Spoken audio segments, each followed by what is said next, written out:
Update. My 57 female daughter, 30 female, is getting married for the third time. I do not want to pay for her wedding and feel like a bad parent. Original story. I should start by saying that my daughter is an only child.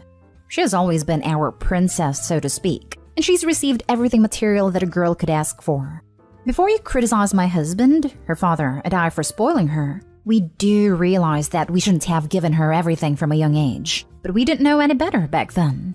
And we had the money and were quite well off, so we figured why not support our only child. My husband owns his own business and I am a school teacher. Together we make decent money that I'm looking to retire in the near future. When we first started out, I stayed at home and my husband worked an office job, and so my daughter has been pampered with all of my attention and her father's support. She's now going to be married for the third time in her short life. Her only job is occasionally supplying teaching in the same school board I work at, so she doesn't have much of a big career yet, but I do hope she will find work. I'll spare you the long of it. She married her high school boyfriend at 22 years old, and they divorced less than 2 years later in a bitter fight. The wedding was lavish, as it was her first, and we truly believed that they would make it work. I guess my husband and I also saw through rose-colored glasses since we were married very young as well, and are approaching our 35th anniversary. My husband and I pitched in around $25,000 for the wedding ceremony and reception, and perhaps another $3,000 for their honeymoon to Europe. The second time she was proposed to by another man she was dating. He was a hard-working blue-collar man, but his family didn't have much money. Again, she asked if we could help out with her wedding, that it was true love this time around. We met the man that he was a stand-up, wholesome person, and so a year after that, my daughter, then 27, was married to the second husband. We paid for most of the wedding cost at the honeymoon to the tune of $43,000. Her then-husband's mother was a nurse, and his father was a deadbeat. They didn't provide much when it came to the wedding itself, and I admit, husband and I did harbor ill will towards the fact that her husband's father's name was clearly printed on the reception and invitations as a generously contributing member of the wedding party. But that's another story. They divorced because of money issues less than 3 years later. We, tired by this time, forked over money for her divorce costs and tried to regroup our finances. We do have a comfortable nest egg saved up for our post-retired life. I would like to travel the world and maybe buy a small lake house with my husband. He also enjoys woodworking as a hobby. But now my daughter, who has begun dating another man, it has exotically showed us that she's engaged once again. The man in question proposed less than a year into their dating, and she's elated more than anything, because after her second divorce, she didn't think any man would want her anymore. My daughter has hinted at wedding costs and brings home bridal magazines and ideas for cakes and dresses and venues. I don't want to be happy for her happiness, but there is a voice inside me that is screaming, enough. We have spent almost over $140,000 of my husband's and my money for my daughter's 2 failed marriages. Wedding, reception, honeymoon costs, divorce costs. And I cannot believe she's thinking of planning another lavish ceremony at our expense. I've tried suggesting maybe this time she should opt for a small backyard ceremony this time, but she turns it around on us and says that we don't believe in her happiness, and that we are being cheap. She's our only daughter, and her father and I are quite well off. Which, to be fair, she is right. I'm at a loss of what to say to her. Now for the top advice before reading the update. You are continuing to feed into your 30-year-old daughter's spoiled princess lifestyle. She should have been thrilled with 1 wedding, and she got 2. Cinderella needs a reality check. When she starts talking about wedding plans, tell her that you and your husband have talked, and your budget will gladly allow you to pay for her cake. If she whines about you not loving her and believing in her happiness but not financing the entire wedding/honeymoon, pull out her 2 wedding albums. Tell her she had planned 2 beautiful, expensive weddings, but all the money spent on that day did not make love develop or grow in those marriages. Money doesn't equal happiness or love. You support her decision to marry this man and will gladly attend the ceremony however/wherever they want to do. But this is not going to be on your dime as you have retirement to plan ahead. So lots of people have told you that you shouldn't pay. What I haven't seen yet is someone saying she will probably throw an epic tantrum when you put your foot down, and you will have to stick it out or she will win. And the next time you try to put your foot down, she'll throw an even bigger tantrum. This is a well-known and researched behavioral phenomenon known as extinction, which is what happens when you stop reinforcing behavior that used to be reinforced. If you don't firmly say no and stick with it, you are forever screwed. She will say mean things. She'll get really nasty. Stay calm and don't budge. This is a 30-year-old toddler that you've created. All the times you didn't say, no, we're going to bite you in the butt here. And I'm saying be ready. Do not let her manipulate you on this one. It's totally in your power not to write that check. For what it's worth, my well-off parents gave me $5,000 for my wedding in 2008, and I would never freaking dream of asking for their financial support for a second wedding. This exactly. The daughter may even hate herself for throwing the tantrum while it's happening, but that's not going to stop it. It will feel like a part of her identity is being lost and will hurt. That's the sort of pain that makes a person better. And avoid a direct, no, I'm not paying, will only make the situation worse. It already sounds like she's suffering from all this spoiling, that she doesn't understand relationships well and might feel she needs one in order to feel good about herself. By continuing to throw money at her, you're enabling her, and continuing the inner mental pain that can only be fixed by growing up, not with money. If you pay for this wedding, start saving for the fourth one. That's what I was thinking. Perhaps being an entitled princess has contributed to the 2 failed marriages. They've raised the monster. Jesus, I feel sorry, not sorry, for them. Now for the update 1 year later.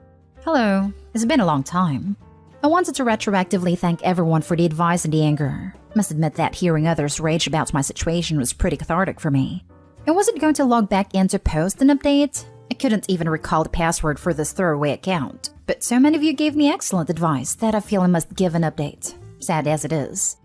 Long story short, my daughter is getting her 3rd divorce. We are no longer in speaking terms, and she has broken our hearts. Short story long, as many of you predicted, she threw a great big tantrum when her father and I told her explicitly that we would not be paying for the wedding this time around. We said we would buy her a wedding dress and a cake, but that would be the end of it. That whatever else she wanted would have to come from her and her husband's pocketbook. She said we don't care for her happiness. She cried. She said that we were selfish. Everything all of you said was going to happen. All these things hurt so much to hear because they aren't true. We do care very much for her, but enough was simply enough. She went so far as to chuck her wedding planner binder to the backyard pool, which was grotesque to watch. We asked to meet the fiancé in question over dinner, and what a gem he was. Tattoos all over his knuckles and his neck, showed up to meet us in sweatpants and an ill-fitting hoodie, didn't even shake our hand or introduce himself properly. Looked like a trailer trash. When we asked what his occupation was, he said he was a sound technician, which made me feel embarrassed for being so prejudiced. But after a quick conversation at the dinner table, where he behaved in the most disgusting manner, it turns out that he is a freelance DJ. At 39 years old, I believe one should at least be put together, not living with other roommates and working at clubs on weekends. My daughter, I do not know what was wrong with her. She looked at him with such adoring eyes, as if he were the best thing since sliced bread. We doubted that he could provide for himself, let alone a family. I don't know if this was a sign, but a side of this man-boy solidified our decision to not finance a drop of our daughter's 3rd wedding. We still agreed to pay for the cake and the dress, but no more. We even had doubts that maybe this thug was only planning to marry our daughter for the money. We assumed it was true, when we found out she had been paying for a few months' worth of his rent that he could not afford to pay out of her own pocket. Like I said, I don't know what was wrong with her. We gave her a budget of $13,000 for a beautiful dress, and maybe another $2,000 for the cake. The wedding planning itself was a disaster, as my daughter had a meltdown over every single little thing that went wrong, even though we tried to tell her that she could use the $15,000 budget to plan the entire wedding, instead of just spending it on the dress and the cake alone. That was our intention, that maybe she could scale back the dress and cake for a more humble affair. Maybe it would teach her the value of $1. She would not budge. She did not invite us to the wedding, let alone the reception. We don't even know how it was, as we were not shown any photographs afterward. I spent the entire week crying when I found out she had left us out of the wedding party. She came back a few times with a U-Haul and her disgusting husband to take her possessions from our home and moved in with him.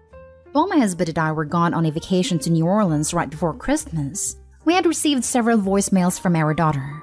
Her voice was slurring, as if she had been heavily drinking or on drugs. She said that she was going to divorce as he was a freaking deadbeat who couldn't even treat her to a nice dinner. She said she's had to sell her engagement ring to pay the rent, that she's still living with his roommates, and that this is the part that just sends me into anger. If only we had paid for her wedding and helped her buy a home with him. This wasn't even discussed between us. I do not know where she got this idea from, that she would have made this marriage last. If we had given her more money. My God, what have we done? I'm shaking with anger just typing this. My husband wanted to leave her receiving voicemail. I talked him out of it. As far as we know, she has moved forward with a divorce. We will be here for her. We will take her back into our home, but only if she wishes. At this point, we have heard nothing from her, and she does not pick up her phone. It is so easy to blame ourselves for being bad parents, and I just feel so awful. She's our only child, and if any of our nieces or nephews behaved this way to our siblings, we would have cut them out of the family in a second. But we can't. She is our only child, now 31 years old and a thrice divorcee. It pains me so much what has happened over the last year. I feel like I've lost a daughter. Just my impressions here. It isn't the man she wants, it's the wedding themselves. The attention she receives. It seems like she's attracted to that specifically. She's so used to being special that she is trying to increase the number of times, in ways that she feels special. Please, if she does ask to move in with you, and I know you won't be able to say no, have a caveat that she will attend counseling regularly to help her discover the root of her issues. There is something in her life she isn't getting, and she's trying to achieve it by marrying over and over again. A therapist or a psychiatrist may be her only chance. When people are enabled by others for so long, their emotional maturity tends to be stunted. At least that's what I've observed in regards to some of my friends. I am genuinely worried, / curious what will happen to them when their parents aren't able to support them the way they're used to being supported. Yep, this is a result of how a snowflake was raised. Most of the adults I know freaking hate the prospect of having to borrow money from their parents. Princess's entitlement here started long before 30 years old. We will be here for her. We will take her back into our homes, but only if she wishes. I know you think this is going to help her, but have you not yet figured out that this is just another way in which you have enabled her to be responsible? Perhaps you can compromise by requiring she sees a therapist weekly if she lives with you. I'm also sad for her and she needs help. Make it family therapy. You offered her $15,000 after she behaved like that? Are you out of your mind? I feel like I've lost a daughter. This might sound like a difficult truth to hear, but you are not listening. You never had one. You raised a hell spawn. You enabled her. You paid for 2 divorces and weddings. She's 30 years old, for God's sake. Money will not buy love. Hell, $15,000 didn't even buy you a ticket to your own spawn's wedding. That if only we had paid for her wedding and helped her buy home with him. This wasn't even discussed between us. I do not know where she got this idea from, that she would have made this marriage last. If we had given her more money. You mean nothing to her. Do you not see that? You are a source of easy money. You always have been. All she needs to do is scream and shout and cry, and you'll throw thousands and thousands of dollars at her. Stop giving her money. Do not let her back into your home. Stop enabling this monster that you created.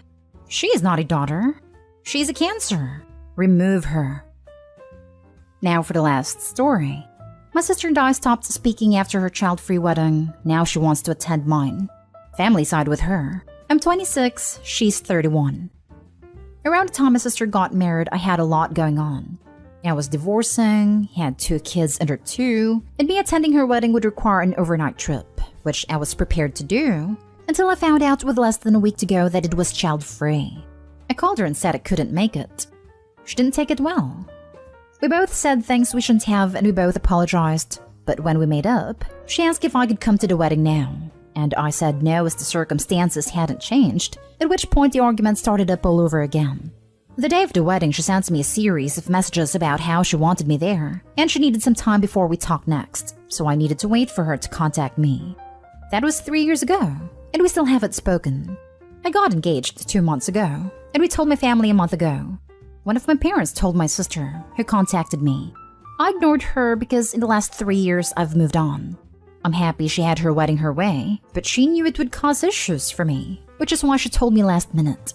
She said some things about my kids and me that I can't forgive, and if not for me getting engaged, she might have never reached out to me again, as it's been nearly 3 years. So clearly my ongoing presence in her life is not a big deal to her. I've explained my feelings to my family, but they want me to meet with her, hear her out, and invite her to the wedding. I ask what happens if I don't do that, and their responses have ranged from being mildly put out to not going in solidarity. I've asked where this response was when I couldn't go to her wedding, and they've said it's different because I had an invitation while she doesn't.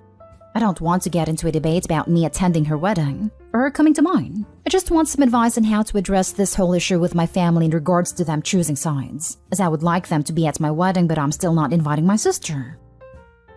Now for the top advice. I'm sure some won't agree, but I wouldn't bat an eye at anyone saying they wouldn't go in solidarity. If something that silly will prevent them from showing up to my wedding, it's probably best that they not come. I want people that are supportive at my wedding.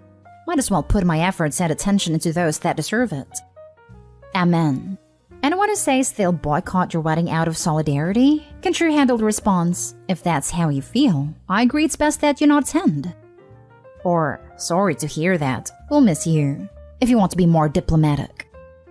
I mean, I could understand if it was solidarity for good reason, but having a cry because someone didn't invite you to their wedding when you didn't talk to them for 3 years is not a good reason. If they wouldn't attend your wedding just because you won't do what they're demanding of you, then do you really want them there or in your life at all? If you do what they want just to have them at your wedding, they will know they can demand other things of you anytime they want, and they will do so.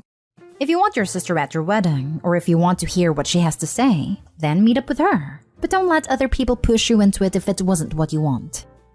I do want them in my life, as they're my family, and I love them and my kids love them. But if having them in my life means having my sister, I would need to think that one over. I don't want my sister there. I don't want to talk to her at all. My other sisters are fine, as are my brothers and most of my family, but I don't want this sister in attendance.